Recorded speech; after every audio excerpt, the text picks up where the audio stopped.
And Warren Buffett, kind enough to be back on the program. Did you take out insurance on this, Warren? No, the Quicken bought insurance from us, but they just bought insurance on the $1 billion part because they knew they were going to pay out the 100,000 to 20 people, and so there wasn't any need to insure it. They would have had to pay us $2 million plus our expenses. So they for that kind of insurance. If you insure that the sun's going to come up tomorrow, it's very hard to get a proper premium. How much money did you make off this? Well, we had a few expenses, but we came out okay. But I would have preferred to see it go quite a bit longer, but not all the way, but quite a bit longer. Was it going to be a lump sum?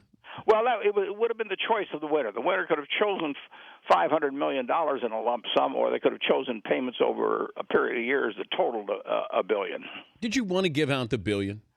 Well, I wouldn't have minded doing it. We paid out big on insurance policies in the past. We paid out $3 billion on Katrina. So that's just part of the insurance business. It would not have bothered me to pay out the $1 billion.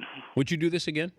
Oh, I'd love to do it again. I mean, it's up to Quicken whether they decide to do it next year. And if they do it again, I'd like to be their insurer. I would hope we could get a tournament or an arrangement that made it somewhat easier to enter and somewhat easier to win. I'd like to see it. I'd like to modify it a little bit so people had an even better shot than they had this year. How's your bracket?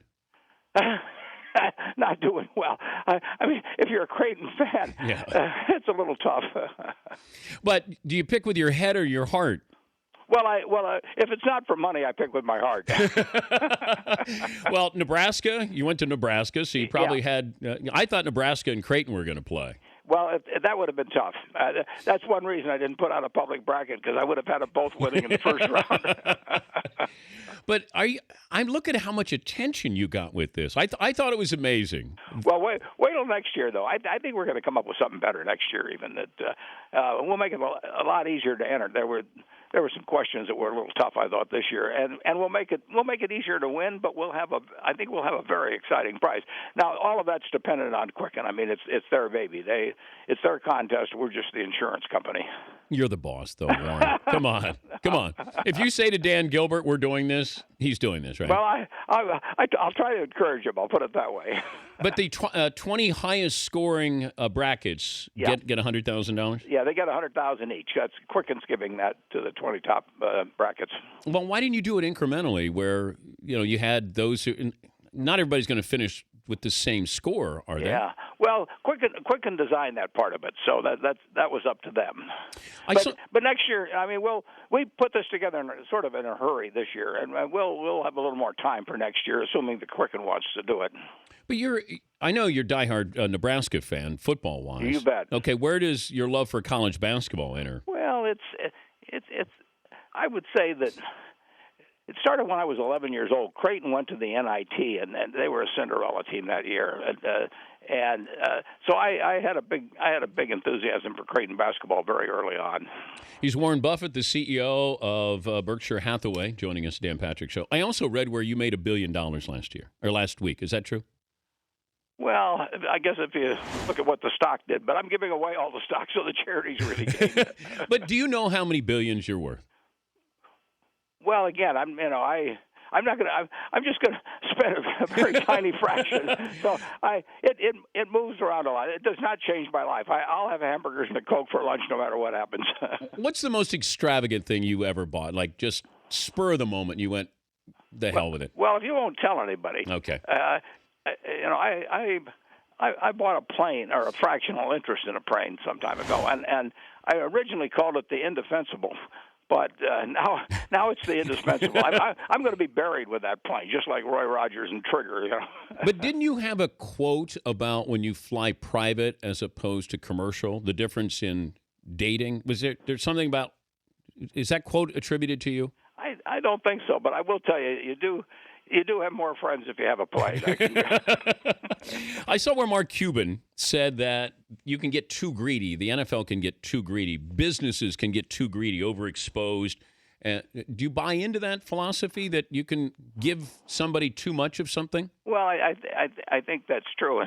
Somebody said, I forget who it was, but somebody said asked one of the sports writers said, I got a question for you. And the guy says, what's it about? He said, sports. He said, the answer's money. no matter what the question is, the answer's money. But can you see the NFL doing that, where they give you too much of a product, where they kind of oversaturate? Well, it's amazing, but the public stage for football seems unlimited. I remember when Dan Burke, when I was involved with ESPN 25 years ago or so, and we made a bid which seemed outrageous to get the NFL to come over and play some games on ESPN, but it was the best move that ESPN ever made. I mean, people just plain love football. But that was back when I think you only got half the schedule on ESPN, right? Yeah.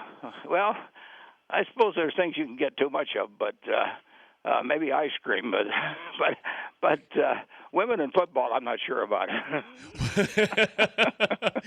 What comes first? Well, I'll let you decide.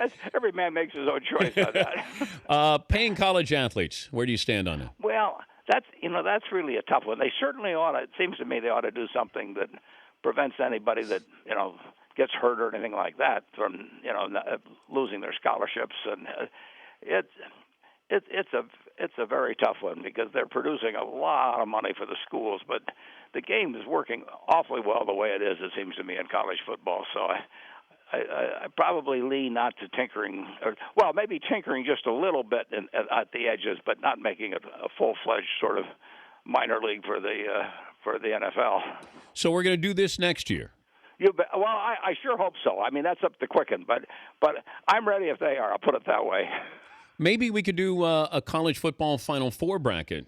Well, anything you can get somebody to come up with if they want insurance, I'm here at the office every day. Well, explain this to me, though, that people who have a lot of money get uncomfortable talking about all the money they have. I don't get uncomfortable. Oh, you don't? No. In fact, I've learned to carry that burden. Good. Because when I talk to people who are really rich and they're like, this is awkward for me. So I'm glad that you're comfortable talking about how much money you have. It'd be more awkward if you were calling me and I was poor. I wouldn't be calling you if you were poor, Warren. Well, if I lost $1 billion, I think you would have called me. Have you ever lost $1 billion in a day? Oh yeah, definitely. But it doesn't really make any difference. I mean, I eat the same. So dinner is not uncomfortable? You don't have an extra glass of wine or something? No, it's part of the game. Damn, I want to play in that game. Yeah. Great to talk to you through this, and congrats on all the publicity, and we look forward to doing it again next year. As we say, wait till next year, Dad. Thank you, Warren. Okay, thanks. That's Warren Buffett, CEO.